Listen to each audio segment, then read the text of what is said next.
जब कोई आतंकी हमला होता है तो वो केवल गोलियों और धमाकों का शोर नहीं होता, वो एक राष्ट्र की आत्मा पर वार होता है। वो उन परिवारों की जिंदगियां बदल देता है जो अपनों को खो देते हैं।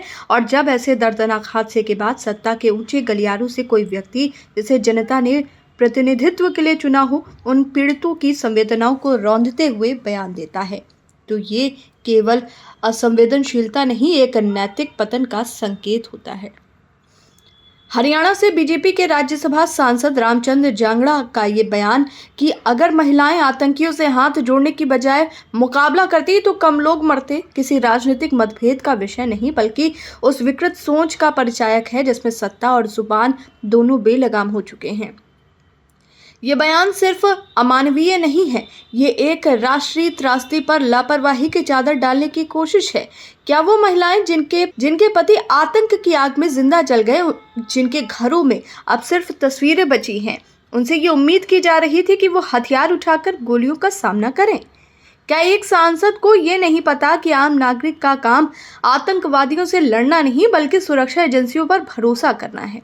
ये सवाल सिर्फ उस बयान तक सीमित नहीं बल्कि ये पूरे सत्ताधारी तंत्र से पूछा जाना चाहिए, जो अपनी जिम्मेदारियों से भागकर पीड़ितों को ही दोषी ठहराने की प्रवृत्ति पाल चुके हैं। जब रामचंद्र जांगड़ा वीरांगना शब्द का प्रयोग कर रहे थे, क्या उन्हें उस पल उन शहीदों की विधवाओं की आंखों में बहते आंसू दिखाई नहीं दिए? क्या वीरता अब सरकार की नाकामी छुपाने का पर्दा बन चुकी है?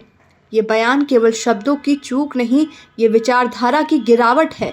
और जब यही विचारधारा राजनीतिक मंचों से खुलेआम बोली जाने लगे, तो फिर हम कैसे उम्मीद करें कि पीड़ितों को न्याय या सम्मान मिलेगा?